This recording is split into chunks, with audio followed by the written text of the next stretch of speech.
Bien. ¿Qué características tienen las fibras musculares que nos permiten, de acuerdo al tipo de entrenamiento que yo haga, generar transiciones?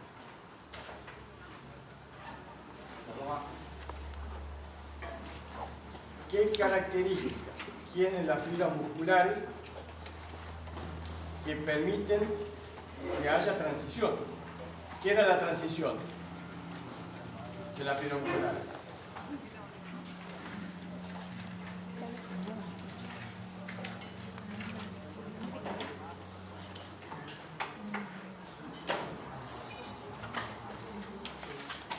Es una transición, el paso de un estado a otro estado, ¿no?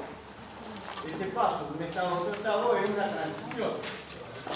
Nosotros tenemos, ¿qué tipo de fibras musculares tenemos?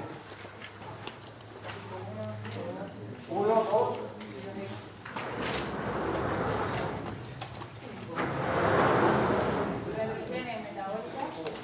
Bien.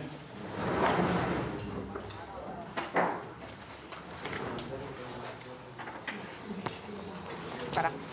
¿Puedes? Sí. Si no, lo pongo acá.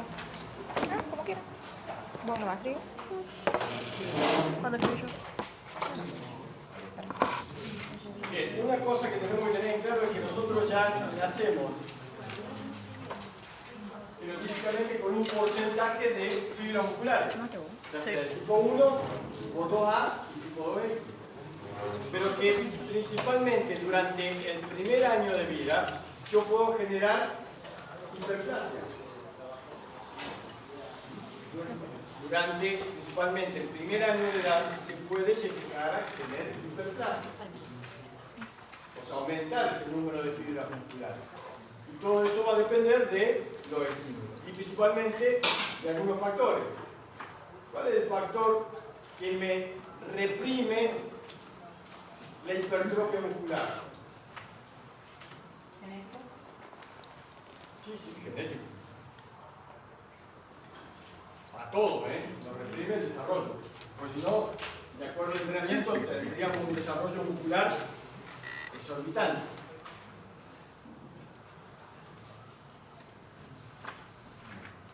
Nosotros tenemos fibras, ¿no?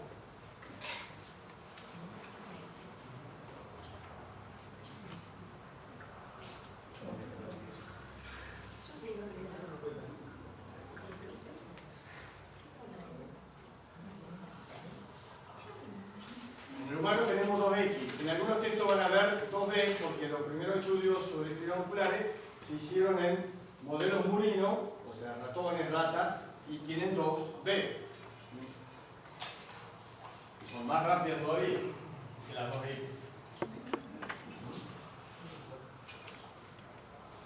Bien. Entre las fibras musculares, de acuerdo al tipo de entrenamiento que yo haga, y cuando hablo de tipo de entrenamiento tengo dos fundamentales, fuerza y endurance, ¿no? Y resistencia. De acuerdo al tipo de entrenamiento que yo haga, va a ser la transición. Y la transición, como dijeron recién, iba a depender desde el punto de vista metabólico. ¿Y qué más? Porque la parte nerviosa se puede modificar. Cuando hablamos de parte nerviosa es la estimulación de esa fibra muscular a través del axón, de la placa neuromotora. ¿Puedo modificarla? No. No la voy a modificar. Puedo llegar a través de distintos tipos de entrenamiento de fuerza a generar mayor estímulo nervioso para que la velocidad de conducción sea mayor, para que se libere mayor cantidad de neurotransmisores. ¿Y cuál es el fundamental neurotransmisor en la unión neuromotora? En la unión neuromotora, esquelética.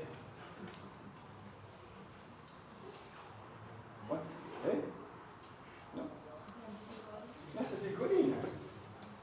La acetilcolina. Y la acetilcolina, recuerden ustedes que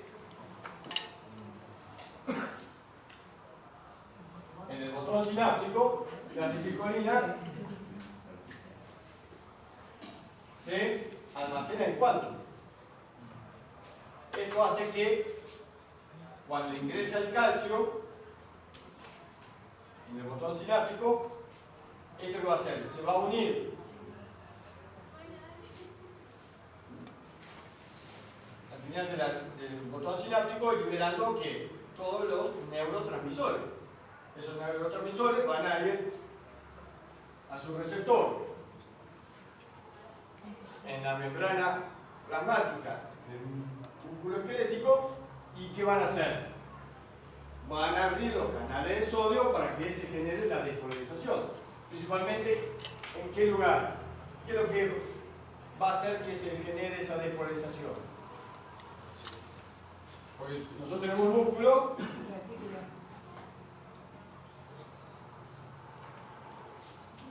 tenemos la famosa tríada que va del túbulo T a túbulo T, ¿no? ¿Y ese túbulo T qué tiene acá?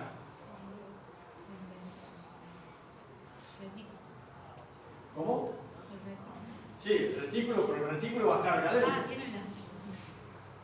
Acá adentro voy a tener calcio.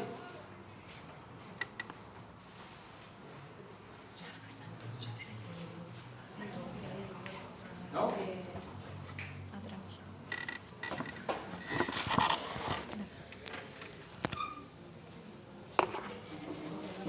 ¿Qué tenemos acá? Tenemos un receptor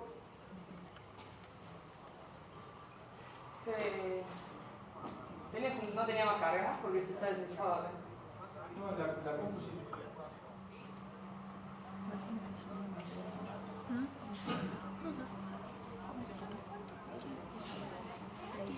Dice, ¿te puedo hacer un cachito para ya que estoy grabando? No hizo nada. No hizo nada. Bien. ¿Qué tengo acá? Tengo un receptor de anodina, que ese es un sensor de voltaje que cuando se genera el impulso nervioso en el sarcolemma, eso va a ir por el túbulo T rápidamente. ¿Y qué va a hacer? Acá tengo otro conector que es un receptor de hidropiridina. ¿Qué es lo que va a hacer? Va a transmitir ese voltaje. ¿Y el calcio qué va a hacer? El retículo va a abrir los canales para que el calcio se libere, ¿no? Y decimos que el calcio entonces es la primer señal intracelular cuando yo hago un movimiento. Porque cuando hago un movimiento genera una contracción muscular. Y para que haya contracción muscular tiene que haber un impulso nervioso y tiene que haber la liberación de ese calcio, el sarcoplasma. ¿Está claro eso? Porque es fundamental para ver lo que son las señales intracelulares. La primera señal intracelular es el calcio.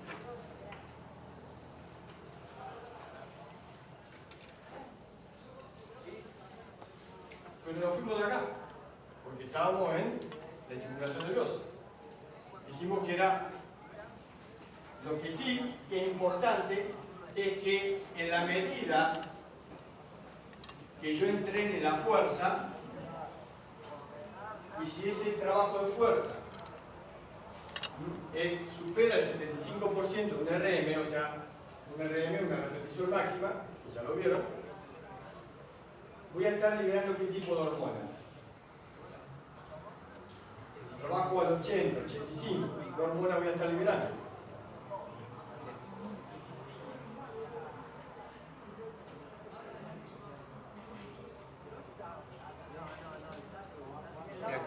¿Cómo? ¿Hormona de crecimiento? Hormona de crecimiento. ¿Y qué más? La testosterona. Testosterona. Testosterona. Esa testosterona es un estimulador ¿de qué? De la mayor liberación de neurotransmisores. Entonces, si yo tengo mayor cantidad de neurotransmisores y hago trabajo de fuerza y estimulo la síntesis proteica por ese trabajo de fuerza, los receptores de membrana, ¿qué son? Proteína.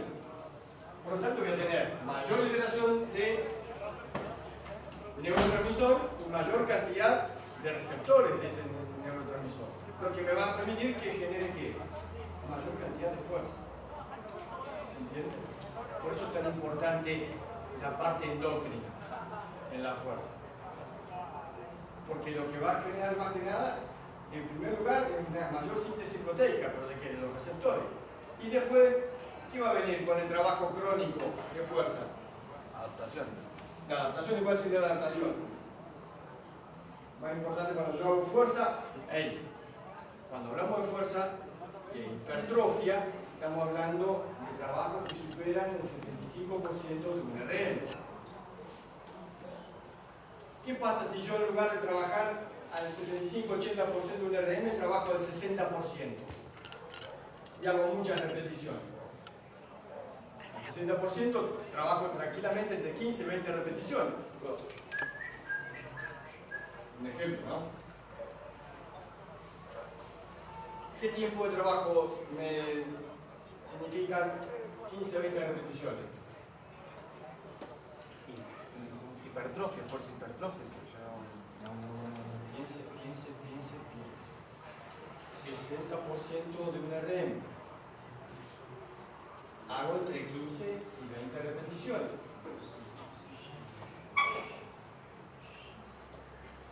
Si hago 20, ¿qué tiempo voy a demorar? ¿Cuánto? Pongámosle 20 repeticiones, 3 segundos son 20, o sea, 3 segundos cada repetición. Bueno, 2 segundos, 40 segundos, ¿no? Velocidad bastante alta. ¿Qué sistema voy a estar trabajando? Glucolítico. Entonces, ¿qué voy a estar generando? Una depresión glucogénica y con niveles de lactato bastante elevados. Pero que me va a modificar eso, la tensión muscular, o sea, me va a generar mayor hipertrofia, mayor masa síntesis proteica. No. ¿Qué es lo que va a modificar?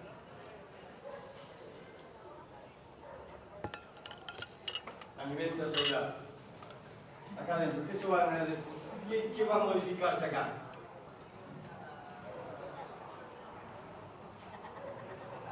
Los depósitos de glucógeno.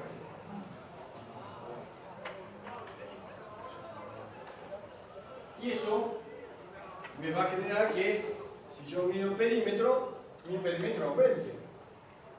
¿No? Yo tomo un perímetro, veo que usted antes de empezar el periodo de entrenamiento tiene, el perímetro de brazo tiene 29. Después de 8 semanas tiene 32. Haciendo ese trabajo de 20 repeticiones al 60%. Ahora, ¿por qué aumentó el perímetro?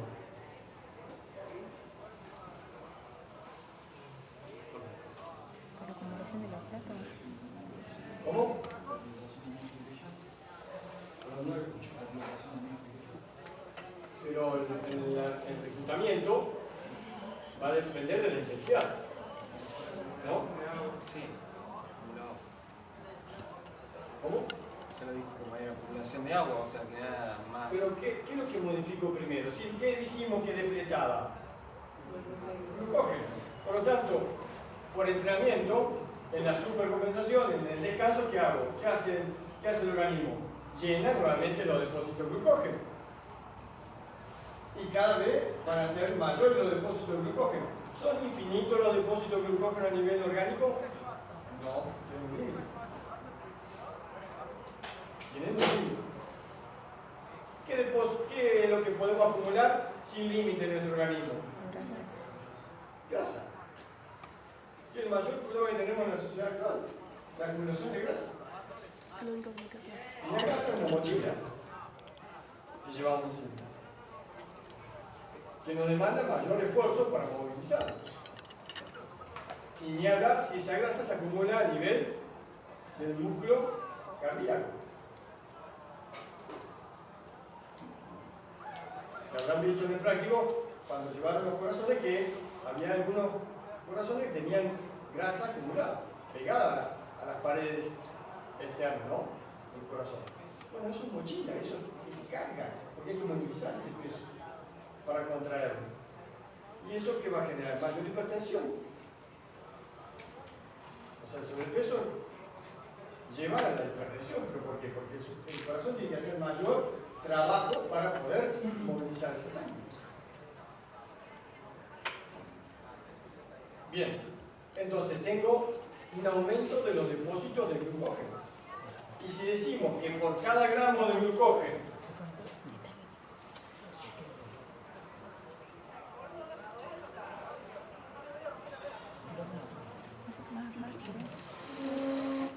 almacena aproximadamente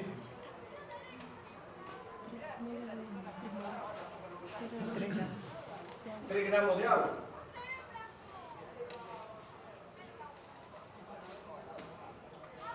¿Qué hacen los fisicoculturistas 3-4 días antes de una competencia?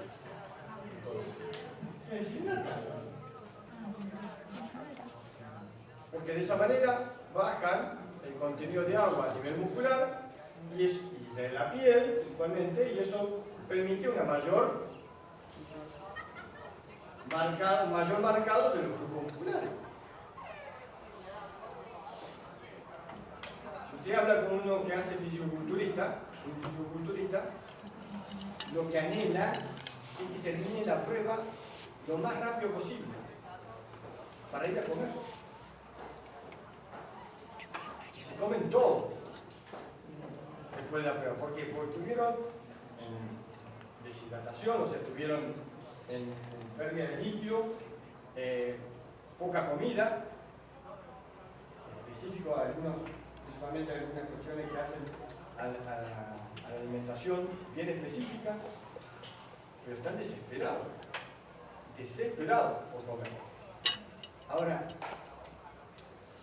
¿un sujeto puede soportar durante muchos años eso? No. Entonces, ese tipo de esfuerzo lo podés llevar a cabo en un tiempo determinado. Y lamentablemente, el fisicoculturista, hoy por hoy, para competir y llegar a niveles elevados, en la mayoría de los casos, tiene que pepita valor. ¿Por qué? Porque el desarrollo muscular está limitado. No es que yo puedo aumentar mi masa muscular de manera indefinida. No. ¿Y quién es el que me limita el desarrollo muscular? ¿Qué elemento me limita el desarrollo de la masa muscular?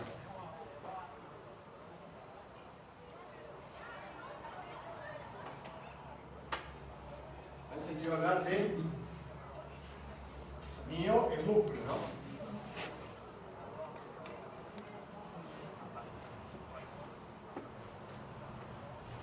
¿Y qué hace la miostatina? Es un represor del desarrollo hipertrófico. Hay sujetos que genéticamente nacen con poco desarrollo de este elemento, de esta sustancia que es la miostatina, y que tiene un desarrollo impresionante muscular desde el bebé.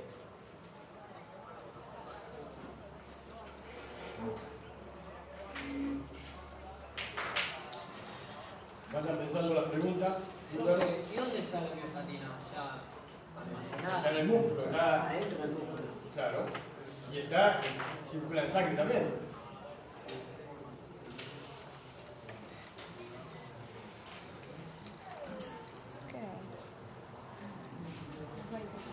¿Y por qué el cuerpo las necesita?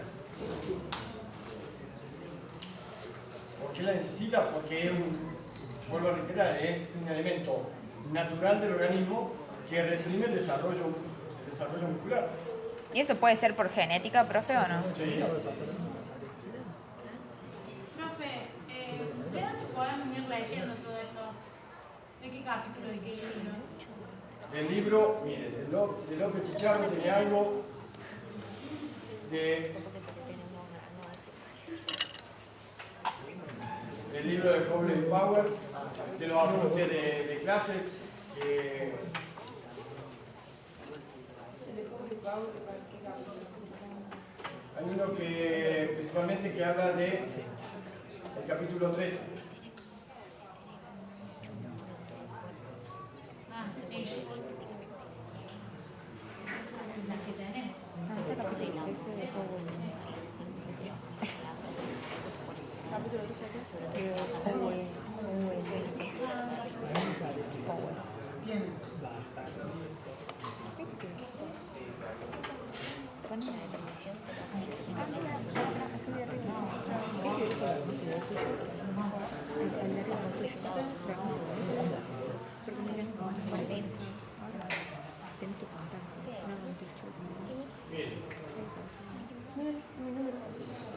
Acá tenemos la mano de un humano adulto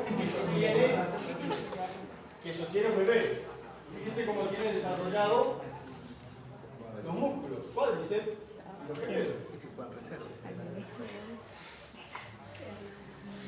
Estos son ratas alteradas genéticamente. Miren lo que es un muslo de una rata normal y uno hipertrofiado por falta de miostatina. Y este es una raza belga donde se suprimen los receptores de la miostatina.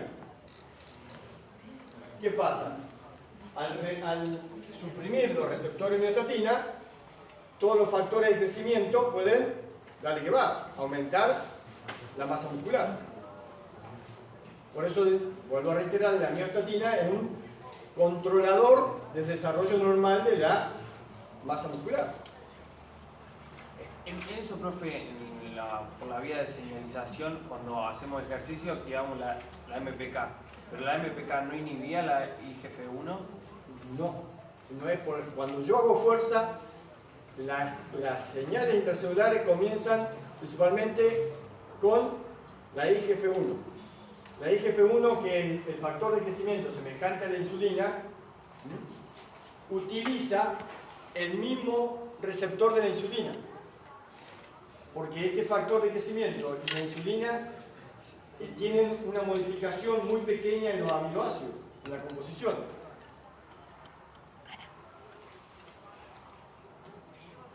Salga a caminar, tome aire. Si no, no le voy a cobrar entrada ni salida. ¿Se entiende? Entonces, y ahí arranca, después por la fosfoinositol 3 quinasa, la señalización. ¿Por qué? Una de las cosas que tenemos que entender es que el ejercicio de endurance tiene una vía de señalización,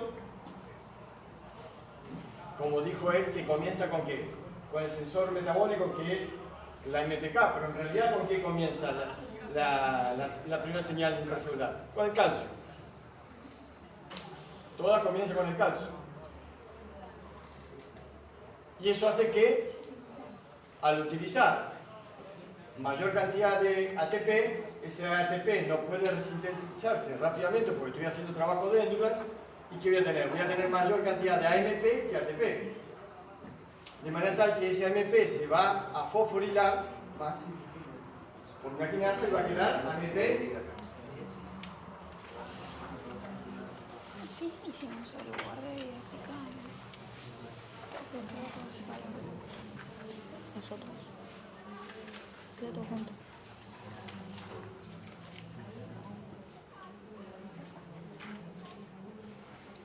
Y en realidad los textos nuestros, AMPK, ¿no? De la relación. No entran en relaciones, pero están en el resumen por las dudas, porque las vimos. Álvaro. Luego, esta MPK, ¿qué va a hacer? Va a estimular, eso está en el capítulo 13 también, toda la vía de señalización. ¿A qué va a estimular? Chicos, hay algo en la cual para mí es muy importante. Cuando uno tuvo clase hace 30 años atrás, 40 años atrás, cuando veíamos fisiología del ejercicio, decía que el ejercicio de endurance generaba adaptación. tenía más mitocondria, tenía mayor densidad mitocondrial y mayor cantidad de glóbulos rojos. Y eso hacía que aumentara mi rendimiento en el ejercicio. La ciencia avanzó de manera tal que ahora sabemos por qué, medianamente un poquito más, por qué se dan todas esas adaptaciones. Antes quedaba que fue una de las cuestiones por decir, che, pero ¿qué pasa? ¿Por qué?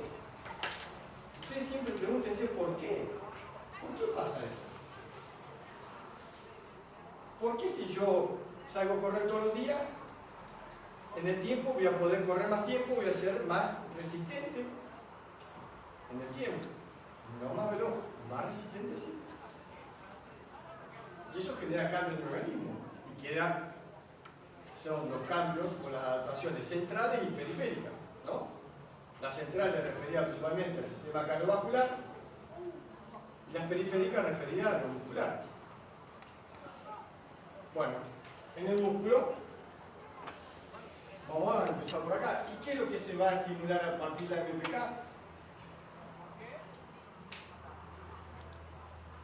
La PGC1-alfa, que es el receptor 1-alfa de la peroxisoma a nivel citoplasmático. Y ese elemento va a actuar a nivel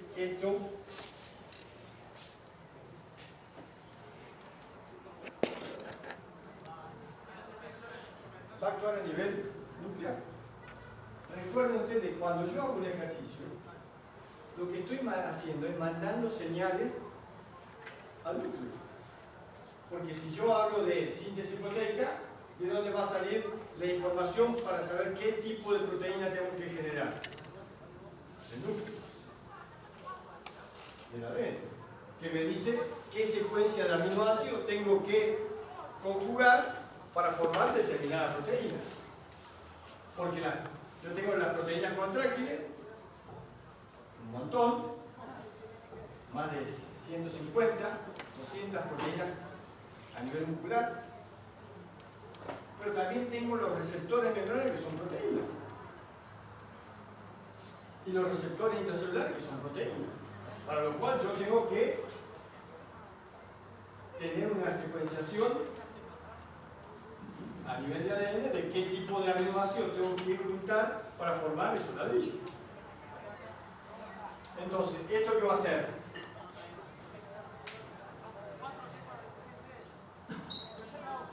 Y ahí va a comenzar todo lo que es un mensajero, transferencia ribosómico, para que los ribosomas se generen las proteínas, y esas proteínas o quedan adentro de esa célula o pueden ser exportadas a través del sanguíneo, del torrente sanguíneo, del determinado lugar donde se necesita. ¿Y cuáles son? ¿Por qué decimos entonces que es tan importante? Porque esta PGC1-alfa lo que estimula, aparte de ingresar acá al ADN, estimula ¿qué? La biogénesis mitocondrial. La famosa biogénesis mitocondrial, estimulada por quién? Por la PGC1-alfa. Y esa PGC1-alfa, fíjense que acá estimulaba el ADN. ¿Qué va a estimular también? La angiogénesis. La angiogénesis. Pero la angiogénesis no va a ser por la PGC solamente 1-alfa. ¿Qué factor de crecimiento es fundamental en la angiogénesis? Angiogénesis, ¿qué es? Aumento de los capilares, digamos, la... Génesis, formación, angio, vaso. Nueva formación de vaso.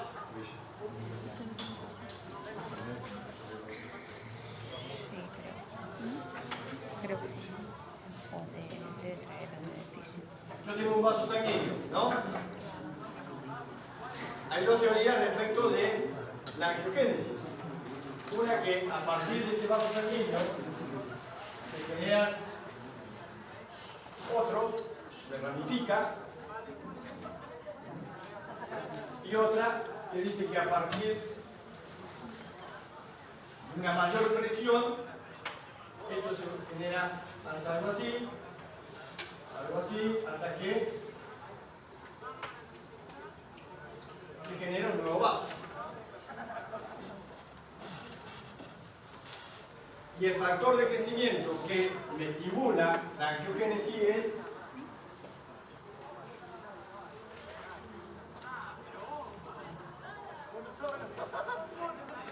la F es siempre factor, la G crecimiento, growth.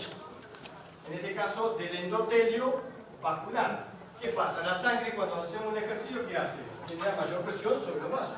En este caso, a nivel capilar, al generar esa presión y liberarse este factor de crecimiento, va a generar que con el entrenamiento, no es que en un entrenamiento yo voy a generar angiogénesis. Calma. Las adaptaciones me llevan tiempo, al menos dependiendo de qué tipo de entrenamiento haga. Tengo el entrenamiento de resistencia de Endura que yo en 6 semanas puedo llegar a lograr adaptaciones. Ahora, de fuerza, mínimo 8 o 10 semanas. Entonces, este factor de crecimiento 2 meses y medio. en el endotelio vascular me va a generar angiogénesis, que también la PGC puede influir ahí. Pero principalmente acá, ¿qué tiene esta mitocondria? Fundamental, tiene ADN, el ADN mitocondrial. El ADN mitocondrial, porque filogenéticamente las mitocondrias eran bacterias y con el desarrollo de la humanidad pasaron a ser, el ser humano pasaron a ser mitocondrias, que son las mayores usinas generadoras de energía que tenemos. Y también son las que me van a mantener en mi mejor estado de salud. Para tener mejor calidad de vida y tener mejor salud, tengo que tener muchas mitocondrias y que funcionen de manera óptima. Porque si esas mitocondrias no funcionan de manera óptima, va a aumentar la cantidad de radicales libres y eso va a hacer que se altere el ADN y se empiecen a formar células modificadas genéticamente que me van a dar lugar a qué? ¿A qué? Al cáncer. ¿Qué es el cáncer? Es una alteración. Es una alteración de ese ADN, principalmente por acciones, digamos, del medio ambiente. El medio ambiente es todo lo que comemos, el estrés, lo que fumamos, todo eso es medio ambiente. Por lo tanto, si yo hoy tenemos un gran problema con los agroquímicos, principalmente aquellos que vienen de lugares de mucho campo, donde se fumiga, eso es terrible. La cantidad de niños y de sujetos jóvenes con cáncer es terrible. ¿Y por qué? Y porque estos agroquímicos lo que hacen es alterar el ADN de estas personas y el cáncer. También hay personas que tienen mayor predisposición que otras. Pero eso vive el cáncer, digamos, de células que se alteran. Y una particularidad que tienen las células cancerosas, ¿cuál es? Que se alimentan solamente de glucosa. Glucosa. Por eso, una de las formas de contrarrestarlo o amainar, digamos, su desarrollo indiscriminado de células cancerosas es a través de la dieta. Si yo en la dieta disminuyo las farináceas, disminuyo la glucosa y le voy a estar dando menos de comer. Hay un científico argentino que ha publicado hace varios años, Rabinovich, que es de Córdoba y ahora está en Buenos Aires. Estaban trabajando sobre cómo generar, digamos, algún químico, alguna sustancia que bloquee los canales para el consumo de glucosa de las células tumorales, ¿no?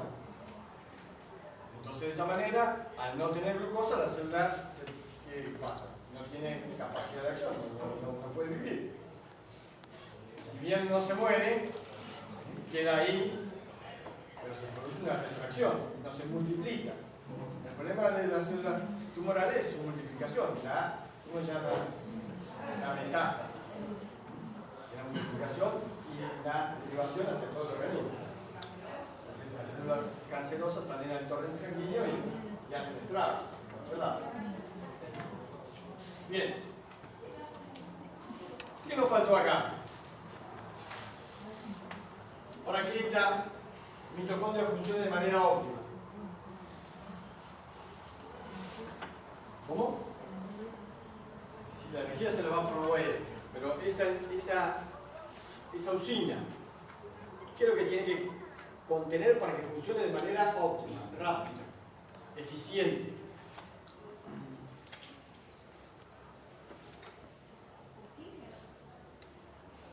Eso sí, pero antes que el oxígeno, ¿qué hace una mitocondria? Tengo el ciclo de Krebs, tengo el ciclo sí, el ATP va a ser lo que va a formar. Pero en el ciclo de Krebs, ¿qué hay? Para que eso se lleve a cabo de manera rápida.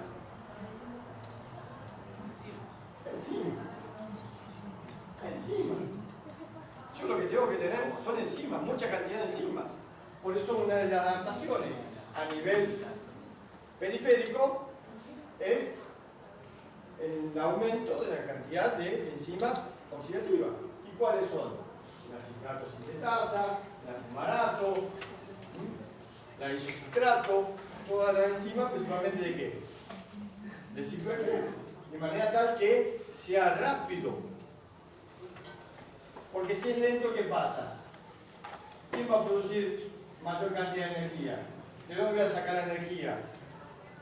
Si es lenta la producción de energía, en este caso, de glucógeno, la glucólisis.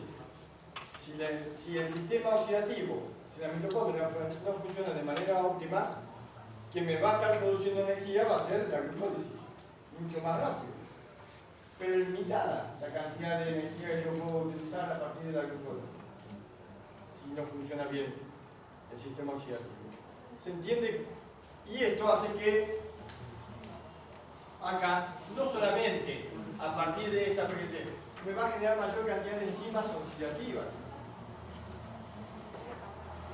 Yo necesito mayor cantidad de enzimas oxidativas, y eso está en los apuntes.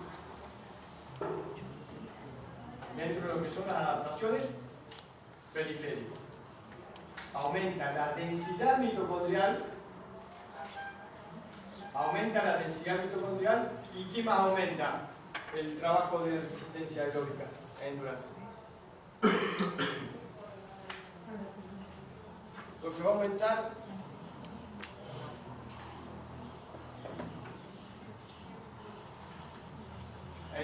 miren cómo se hace una mitocondria medianamente. Bueno, después van a ver el examen, le pedimos que dibuje una mitocondria. Parecía que estuviera preguntando que me dibuje, no sé, el plano del edificio de Empire State.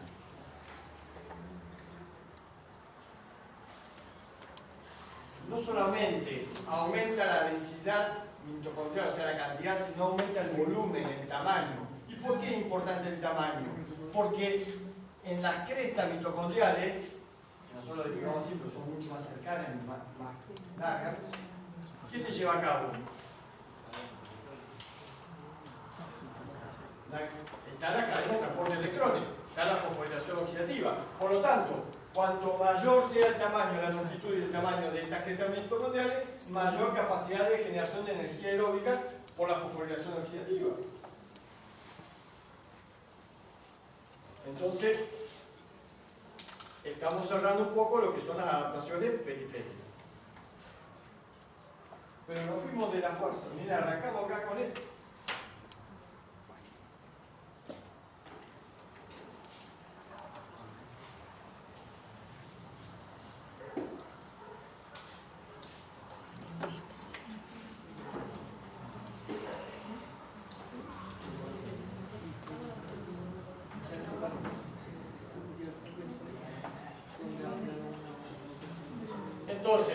pasa? Si yo hago un trabajo de fuerza por una intensidad baja, ¿qué va a pasar con las fibras musculares 2X? ¿Hacia dónde van a transitar? A las lentas. ¿Cómo? Hacia las fibras lentas. La lenta tengo acá. ¿Hacia dónde va a ir? Va a tomar características de fibra tipo 2A. Y la 2A va a tomar características, va a tener mayor cantidad de ¿qué? De mitocondrias también. Va a tomar características de fibra tipo 1. Entonces, una transición que decimos, si yo pongo en un plano horizontal la fibra, tengo fibra a la izquierda, en este caso a la derecha, ustedes. Piensen yo le digo, tengo a la izquierda la fibra tipo 1, a la derecha la fibra tipo 2E. La transición es de derecha a izquierda. O sea, es en este sentido. Ahora vamos a suponer que yo en lugar de hacer trabajo al 60%, 75%, 70%, hago el 85-90% de un RM, o hasta el 100%. Voy a estar trabajando hipertrofia y fuerza máxima, ¿no? Por lo tanto, la transición va a ser inversa.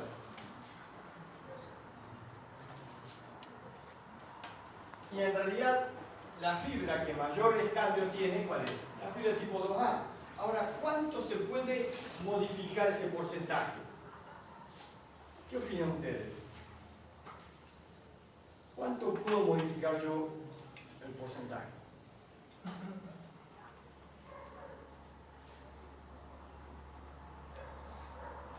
¿Qué opina Masano?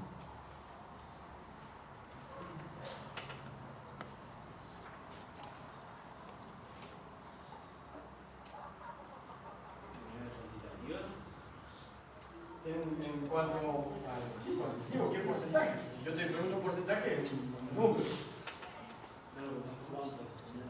No. Eso es subjetivo. Esto es bien concreto. El porcentaje no supera el 8%. Dicen, ¿el 8%? ¿Tan poco? Sí, el 8%. Pero ese 8% hace una diferencia enorme entre un atleta y otro. Entre un sujeto que entrena y otro que no hace ese tipo de trabajo. Al igual que cuando entrenamos la resistencia anaeróbica, láctica. O sea, cuando hacemos trabajos de velocidad que superan los 30-40 segundos de trabajo máximo. Eso significa que hay una gran producción de lactato, ¿no?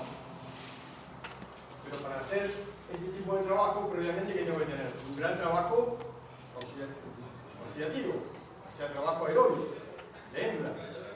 ¿Para qué? Para metabolizar rápidamente que ese lactato que se está produciendo. Porque, ¿qué es el lactato en sí? ¿Qué es lo que genera el lactato? ¿O qué es lo que va a generar el lactato en nuestro organismo? El lactato,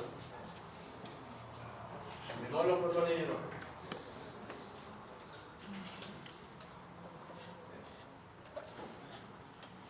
Desde el punto de vista metabólico, ¿para qué me sirve el lactato?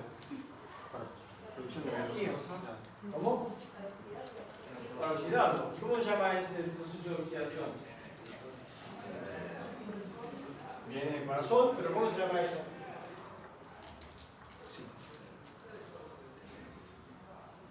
Neoglucogénesis. Neoglucogénesis.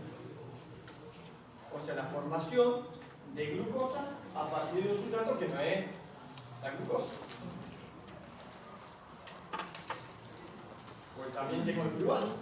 También puedo generar el gluconeogénesis. Ese lactato que rápidamente se puede metabolizar también hace la diferencia en aquel sujeto que tiene una alta capacidad de trabajo de alta intensidad con esa remoción del lactato y la toma principalmente por los músculos adyacentes, ¿cómo se llama eso? La paradoja de la glucosa es un proceso y el otro es el SHAT del lactato. ¿Qué es el SHAT del lactato? Es una lanzadera. ¿Y cuáles son las lanzaderas? Los MST4 y MST1. ¿Qué son los MST? Los transportadores, los monocarboxilados. El MST4, ¿qué es lo que hace? Lo saca de la fibra muscular hacia el torrente sanguíneo. ¿Y el MST1 qué hace? Lo ingresa a la fibra adyacente o la fibra lenta para metabolizarlo. ¿Y en dónde lo voy a metabolizar? En esa fibra tipo 1, lenta, a ese lactato. ¿No? Estamos en la fibra muscular. ¿En qué parte de la fibra muscular lo voy a metabolizar?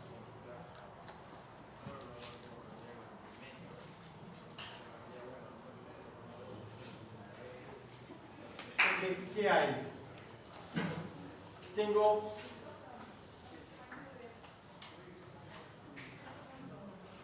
LDH mitocondrial. ¿Y ese LDH qué hace? ¿Recuerdan que hacía el lactato de deshidrogenasa? Del piruvato, por reacción de la lactato de deshidrogenasa, que formaba lactato. Es un lácteo que rápidamente se disocia. De lo que medimos siempre el lactato. Bueno, si ese lactato ingresa a esta fibra y actúa la LDH, ¿qué va a hacer? ¿A qué? A piruvato. A piruvato.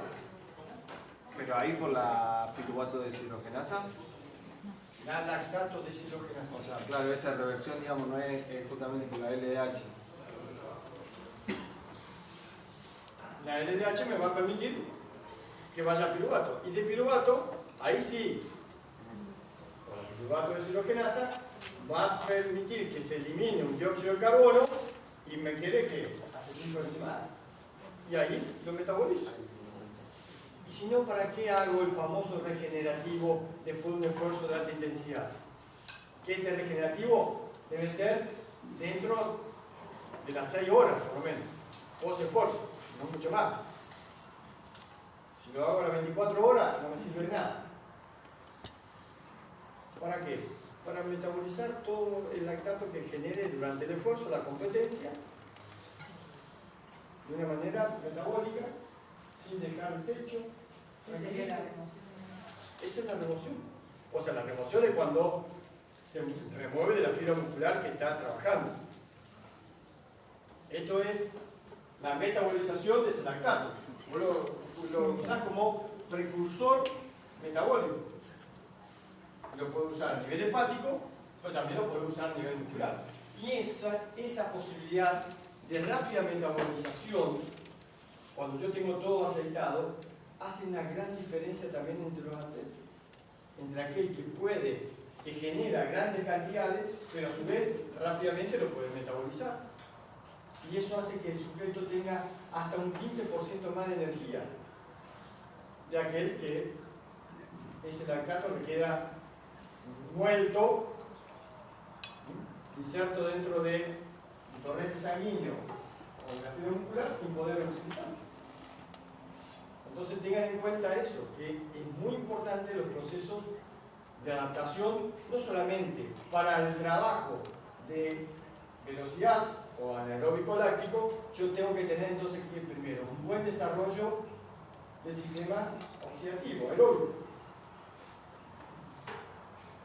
Naturalmente que todo va a depender del nivel del sujeto. Si yo tengo un sujeto que recién empieza a entrenar, y va a llevar su tiempo. Ahora, si un sujeto que ya lleva varios años entrenando, y no lo voy a hacer, no lo voy a entrenar como hacíamos antes, en larga duración, durante 2 o 3 semanas para que genere adaptación. No.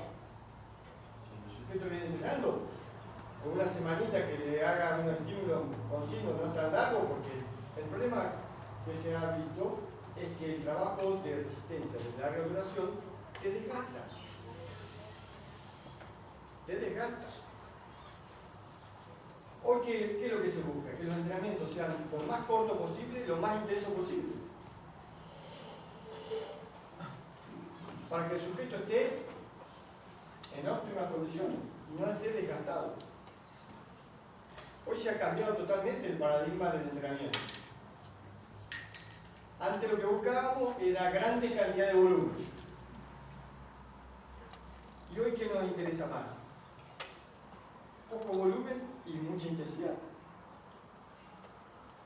O sea, que el esfuerzo que yo hago en el entrenamiento sea, acorde o muy similar a lo que voy a hacer en la competencia. ¿Puedo combinar un mate y ordenar mi compañero? Por favor, gracias. ¿Pregunta? ¿Duda? ¿Cómo mucho ninguno?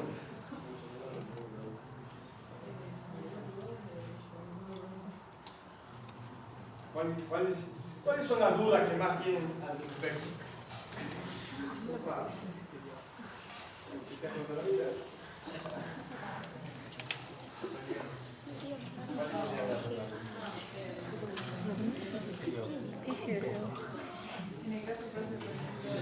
Perdón, hay dudas, y creo que las dudas de uno llegan a ser las dudas de muchos. Sí.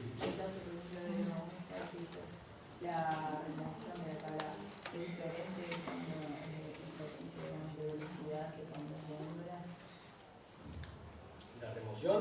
Claro, Y porque en un trabajo de endurance, ¿recuerdan ustedes, se acuerdan del nivel trifásico de Skinner? Que explicó si vos trabajás por debajo del umbral, vos vas a poder hacer trabajos de larga duración, sin acumulación de lactato.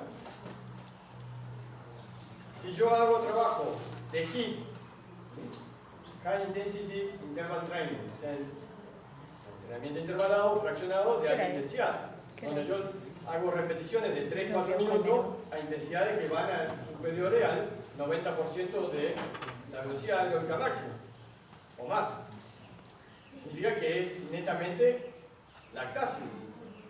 Los procesos de recuperación son mucho más largos.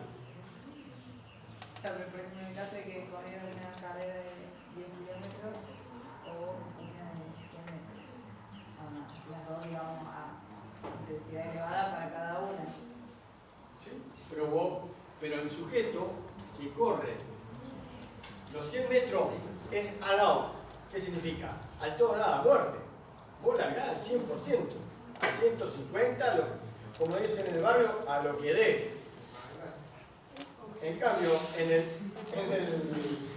el endurance, el que va a correr 10 kilómetros, y si sabe que se supera el umbral, y en algún momento va a tener que disminuir la velocidad porque no lo puede sostener. ¿Se entiende? Y el nivel de lactato, si vos superaste el umbral, que suponete fuiste a 5 milimoles, 6 milimoles, y vas a tener que bajar. No vas a poder mantener ese nivel. Por eso es importante, hoy por hoy, la estrategia en las carreras pedestres. ¿Por qué? Y porque yo sé que tengo 1, 2, 3, 4, 5, 6, 7, 8, 9, 10 kilómetros. Bueno, ¿vos vas a poder aumentar constantemente la velocidad? Sí, pero acá saliste a 2 kilómetros por hora. ¿Te conviene eso como estrategia? No. Ahora, si vos salías a tu velocidad, suponte que tu velocidad umbral es 15 kilómetros por hora. ¿No? ¿Qué dije? Hice una evaluación con Connie, saqué que la velocidad umbral de él es 15 kilómetros por hora.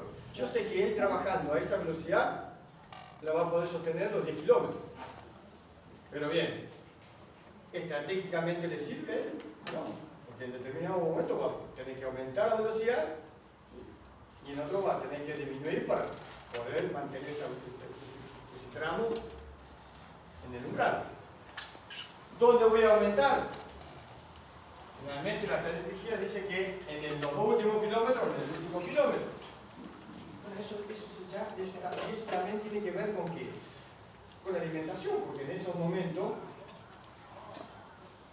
son carreras cortas, de 30 minutos, ¿no? Por ahí no se utiliza mucho la suplementación, sino más que nada la rehidratación, con algo de glucosa.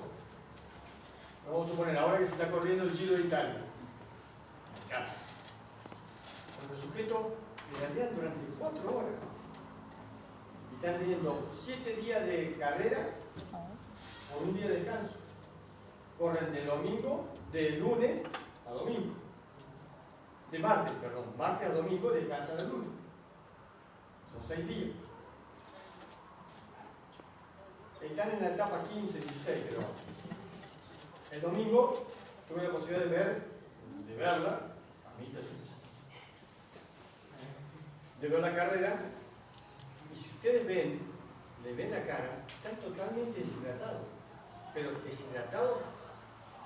Y si ustedes llegan a ver algunas fotos que han salido publicadas de años atrás, donde los ciclistas le sacaban fotos al gemelo, a la pierna, le da escalofrío, porque están peores que los físico-culturistas, totalmente deshidratados. Y lo más importante en todas esas pruebas, ¿saben qué es? El entrenamiento fundamental, pero son los procesos de recuperación. Los tipos tienen cámara, hiperbárica, tienen todo una estructura para la recuperación. ¿Y cuál es lo otro que nos falta? La alimentación y la rehidratación. Los sujetos saben cuánto tienen que tomar cada tantos kilómetros. Fíjense que, no sé si ustedes lo habrán visto, en el manillar llevan anotado qué es lo que tienen que consumir, que les dan de aminoácidos, de proteína, de glucosa, de ¿cómo se llaman? Los geles. ¿Cuánto de cada gel tienen que consumir o no? Y eso forma parte de la estrategia también. O sea que no es solamente, cuando yo voy a competir, no es solamente que yo entreno para rendir. No, tengo que entrenar, tengo que comer y tengo que descansar. Son los 3 pilares del rendimiento. Si falla uno de ellos, fíjalo, estos sujetos no pueden darse el lujo de un día no recuperar, no alimentarse o no, porque el otro día se mueren.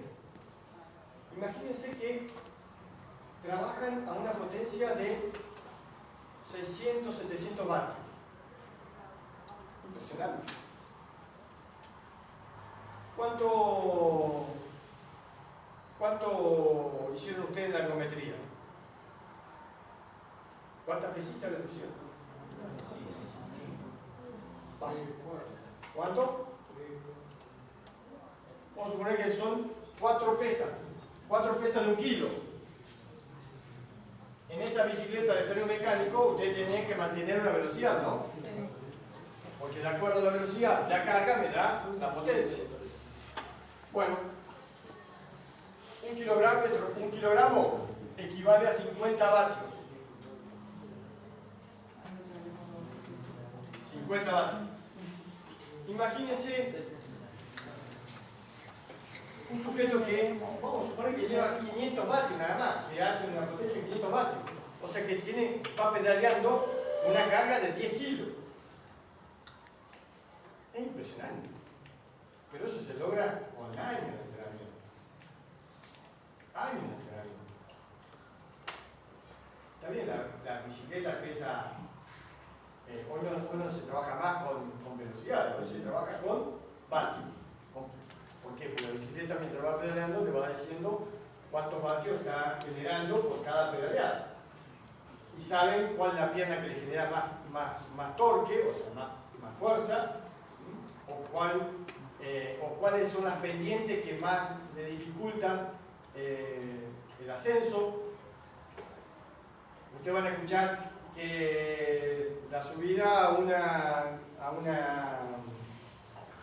puerto de montaña tiene el 8% de inclinación. ¿Qué significa el 8% de inclinación? Que cada 100 metros aumenta 8 metros. Y hay puertos de montaña que están a 11%, otros tramos que tienen 15%. Así, man. Es una cosa de loco.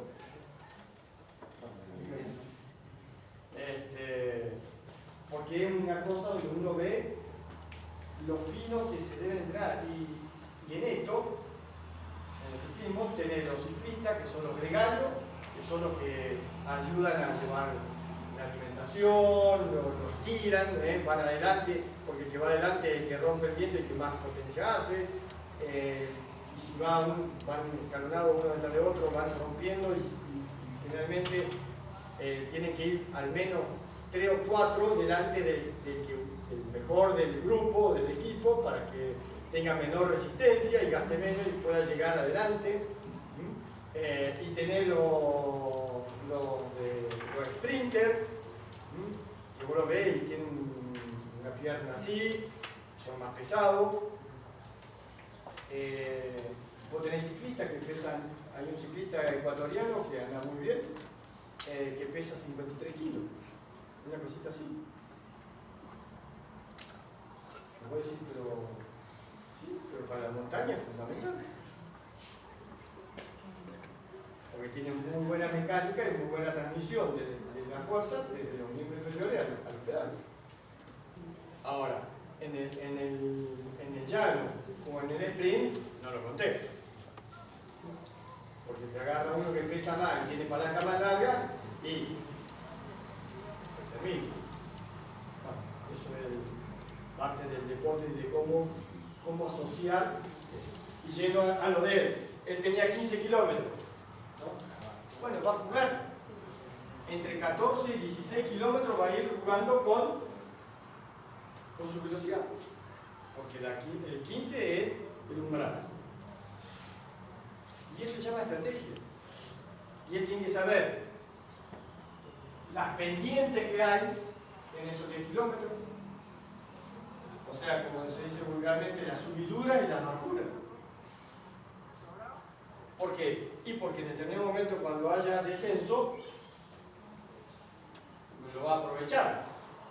Pero ¿qué pasa? Lo va a aprovechar, pero va a tener mucho trabajo de qué naturaleza muscular en el descenso.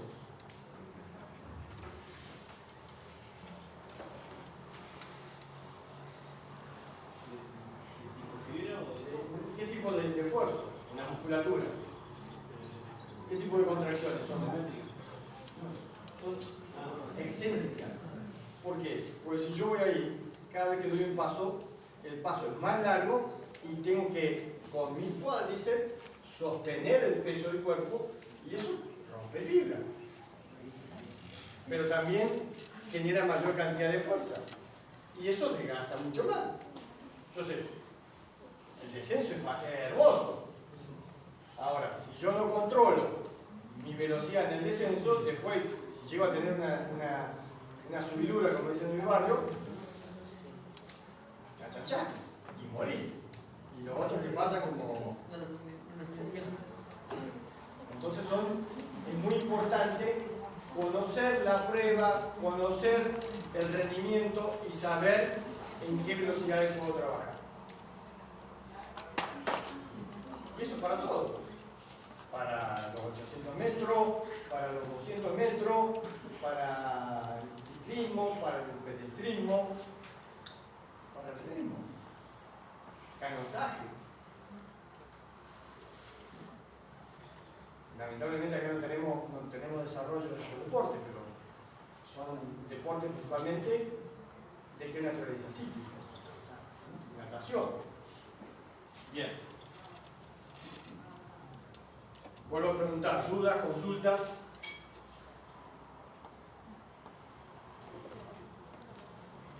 ¿Está claro lo de la transición acá? Si la transición es de izquierda a derecha, significa que estoy trabajando fuerza para el desarrollo de la hipertrofia, con mayor volumen muscular. ¿Y ¿qué voy a hacer? Voy a tener mayor síntesis proteica para tener mayor cantidad de miofibrillas, ¿no? Y no solamente miofibrillas como la arquina y la miosina, sino también, o sea, fibra en paralelo y en serie. Porque de acuerdo a la longitud y al área transversal del músculo de esa miofibrilla va a ser la tensión que se puede generar.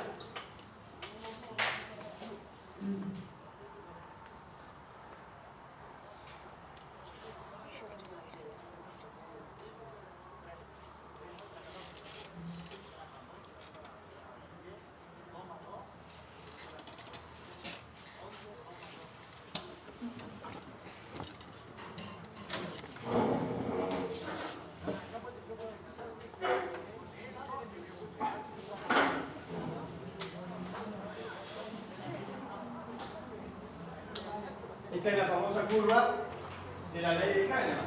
¿Qué dice? Que dependiendo de la intensidad va a ser el paquete de fibras musculares que voy a estar utilizando. Si la intensidad es baja, menos de 50, voy a utilizar principalmente la fibra tipo 1. Cuando yo aumento más del 50-60% de la intensidad, voy a empezar a incorporar ya en ese paquete fibrilar la fibra del tipo 2A. Pero cuando ya supere el 85-90%, voy a estar utilizando la fibra de tipo 2X. Ahora bien, vamos a suponer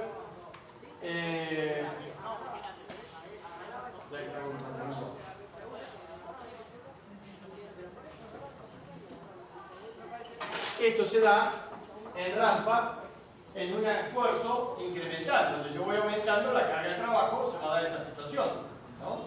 A medida que yo voy aumentando la intensidad, voy incorporando paquetes fibrilares de esa característica. Ahora vamos a suponer que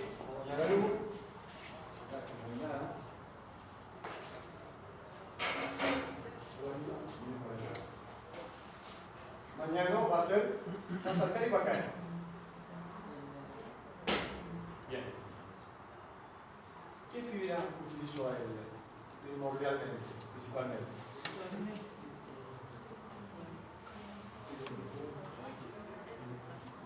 Él trabajó acá, con la fibra 9.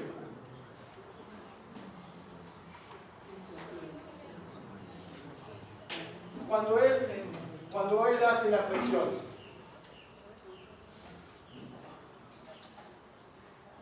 que hay un trabajo muy grande de los cuádriceps sosteniendo el peso para no caerse. Hace lo mismo. Bien. Realmente esto forma parte de lo que llaman de Bosco el drop jump. Caída se hace con la mano de cintura. Se hace de distintas alturas. ¿Para qué? Para saber cuánto es el tiempo de contacto y el tiempo de vuelo. Porque en realidad lo que se busca es el menor tiempo posible de contacto con la placa. Porque esto lo vamos a hacer con una placa de salto.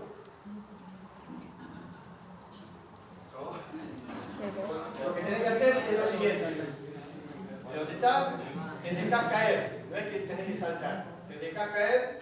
No sé si lo has hecho alguna vez. Ahí. Caí con los dos pies. Pero tenés que caer en punta de pie. Rápido. ¿Por qué? Porque cuanto menor sea el tiempo de contacto, mayor velocidad de ejecución va a tener. Y hoy lo que se busca con estas evaluaciones es saber aquel sujeto que tenga un tiempo de contacto menor a 160 milisegundos. Decimos, listo, tenemos una papita acá para que juegue al vóley, para que haga algo o cual cosa. Ahora, si tiene 230, 240 milisegundos, sí, seguís corriendo. Porque no es potente. No tiene potencia. Vamos. Bien. Estuvo lento. Ya lo vamos a mejorar. Ya lo vamos a mejorar. Eso es entrenamiento. Yo soy una tortuga. Acá Ronald, si quieres intentar.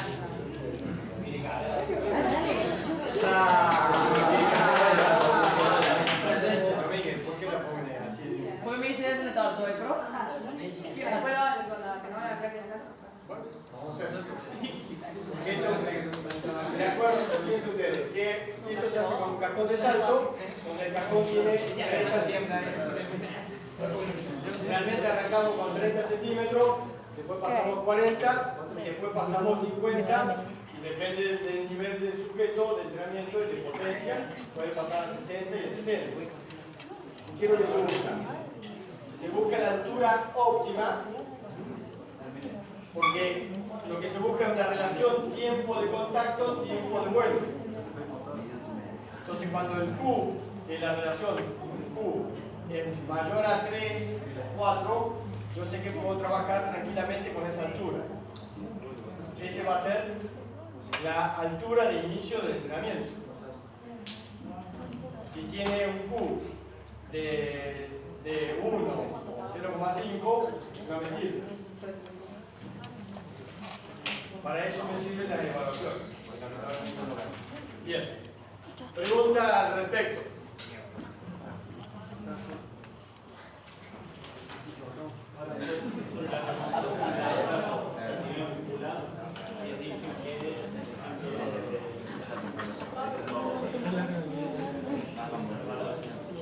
Los transportadores, bueno, Carlos ahora que estoy.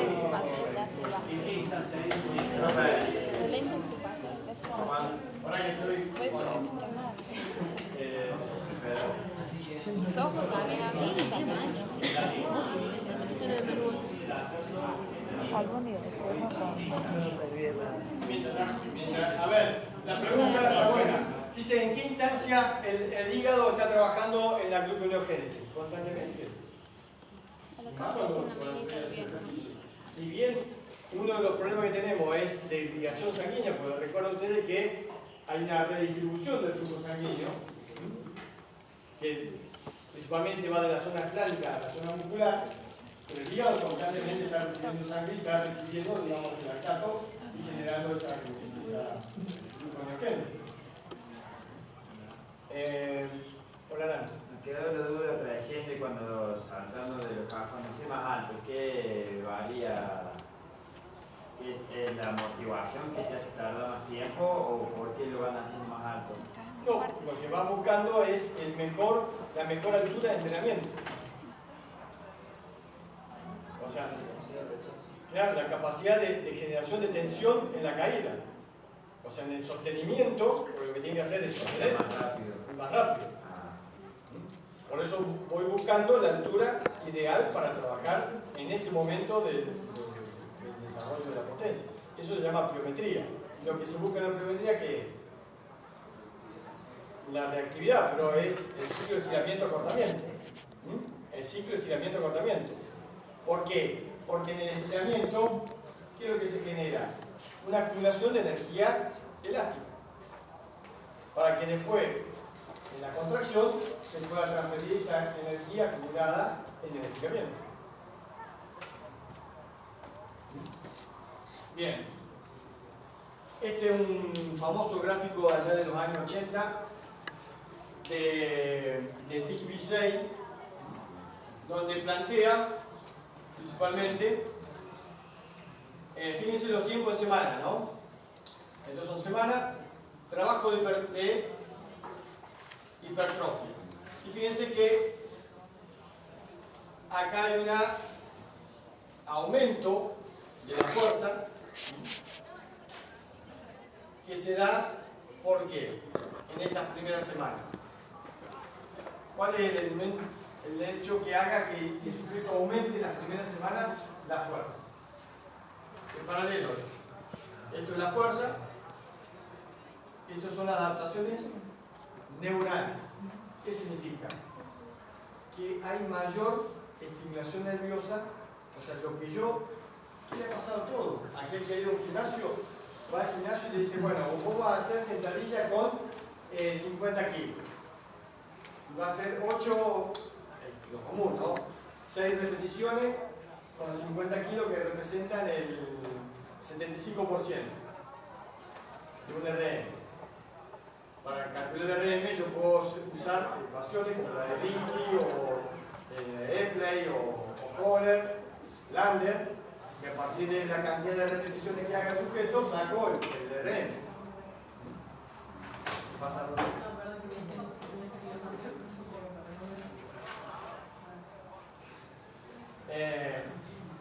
Entonces vamos a suponer que va a ser con 50 kilos 6 repeticiones. Y va a llegar la semana siguiente y va a decir el profe. Pinta eso todavía. ¿O nunca le pasó eso? Que la carga inicial a la semana ya es baja. Bueno, todo eso se debe principalmente a qué? A las adaptaciones neurales. Principalmente a qué? A la coordinación intramuscular e intermuscular. Porque lo que me están influyendo constantemente en el desarrollo de la fuerza está entre los músculos agonistas, antagonistas y sinergistas. Entonces, si yo inhibo cada vez más los antagonistas, los agonistas van a poder generar mayor cantidad de tensión y fuerza. ¿Se entiende? Entonces, las primeras adaptaciones son neurales, o sea, de estimulación intra e intermuscular. Y fíjense que recién a partir de la semana 10, 12 es cuando empieza a darse la hipertrofia muscular. Y esa hipertrofia muscular después de un año se estabiliza. ¿Cuántas semanas tiene un año?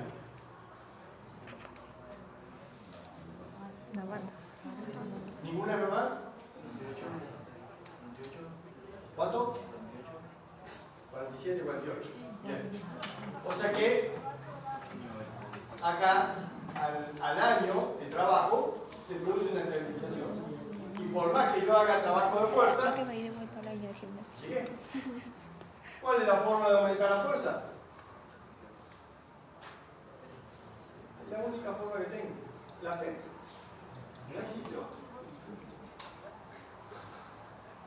Pero es así, es la realidad. O el doping genético que se utiliza ahora, bueno, todas las formas de mejorar, o sea, todos los elementos ergógenos que mejoran el rendimiento. La WADA, que no es la Guadalupe,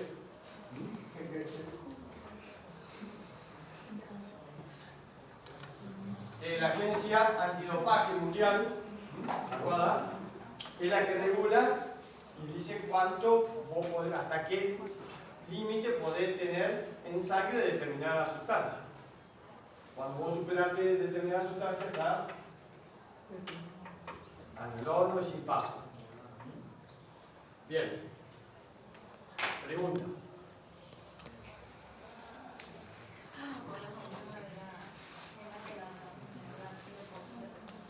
Y por la coordinación intra e intermuscular.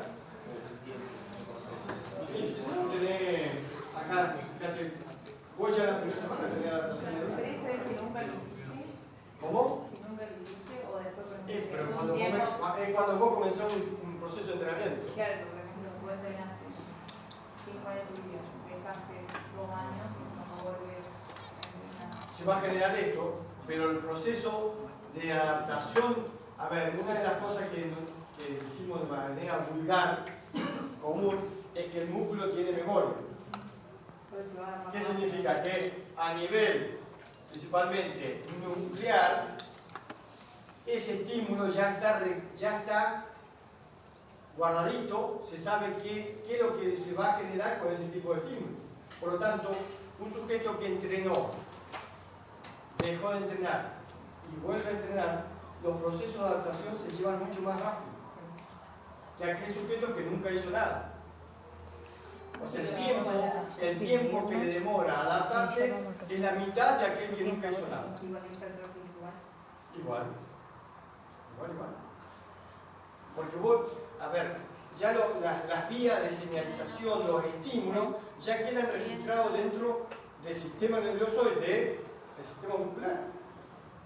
Y vos sabés que ese estímulo, a esa intensidad, me va a generar tal cosa. De manera tal que la particularidad que tiene la esfera muscular, ¿cuál es? La célula muscular. Aparte diferente respecto de las otras células orgánicas.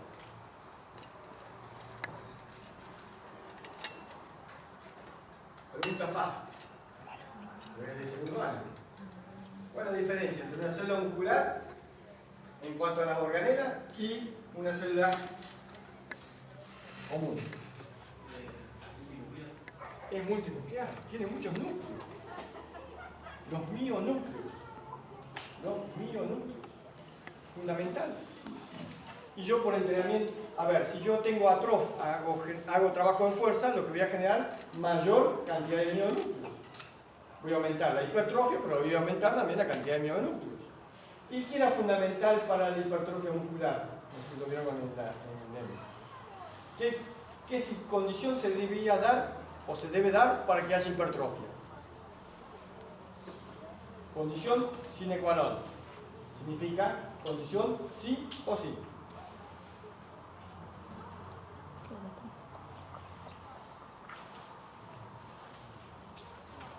¿Cuál era la condición que se debía dar? Es que yo debía romper esa matriz intracelular de la fibra muscular. ¿Por qué? En esa membrana basal, debajo de esa membrana basal, entre el sarcolema y la membrana basal, ¿qué voy a tener? Células satélite. ¿Y qué son las células satélite? Son células madre, stem cell. Esas son las células satélite. De manera tal que por el entrenamiento de sobrecarga, de fuerza, yo voy a estimular desde la IGF,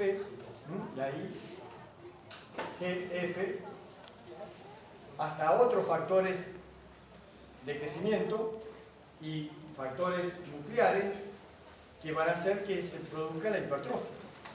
Pero la condición sine qua non que yo tengo es que debo romper esa matriz extracelular.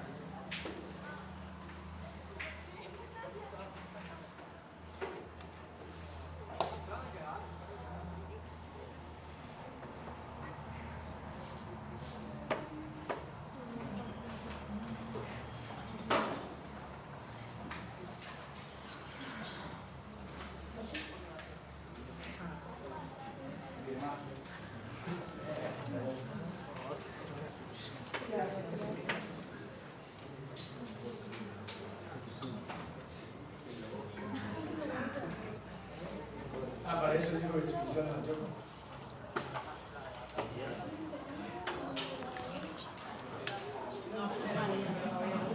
Álvaro, pregúntale a Matías, tiene las notas. Pregúntale. ¿Alguien le pregunta? A Matías, tiene las notas. ¿A quién? A Matías. Sí, sí, tiene todas las hojas ahí. Bueno, sí.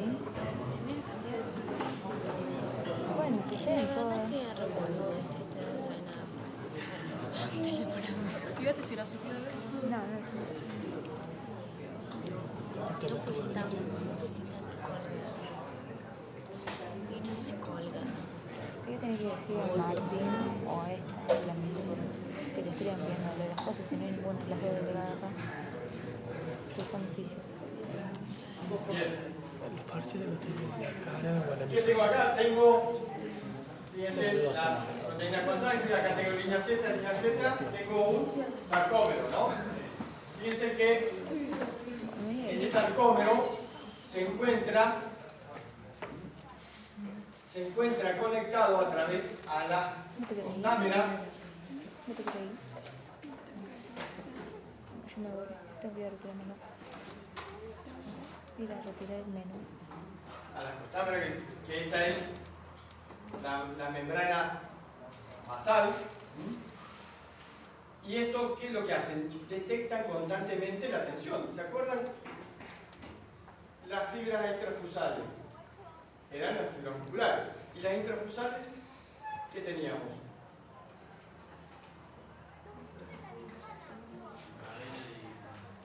Tengo núcleos en cadena y en saco.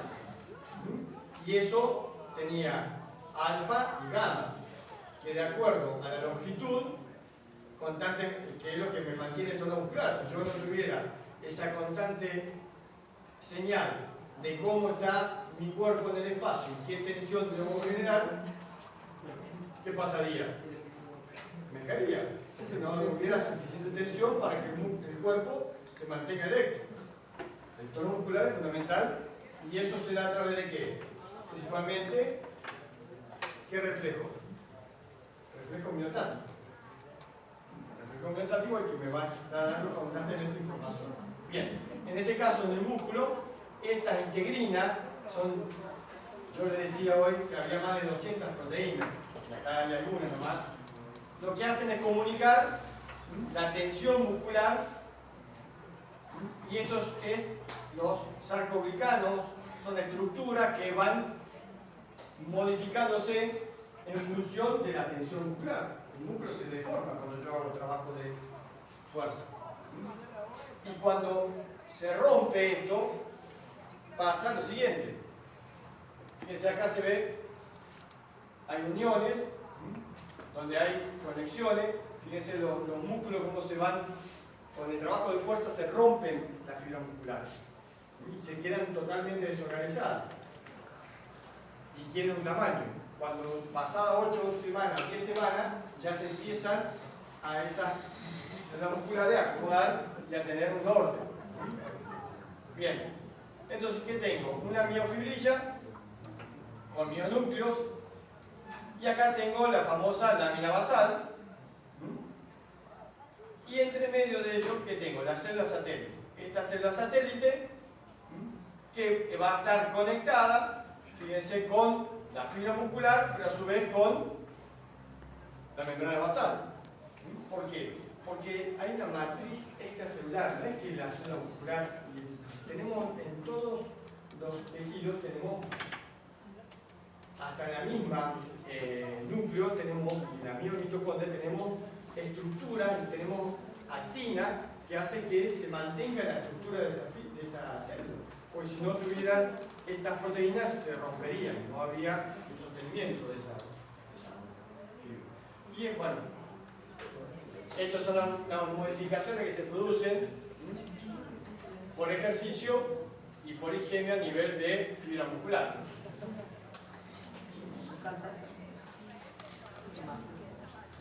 Esto es lo que les explicaba hoy,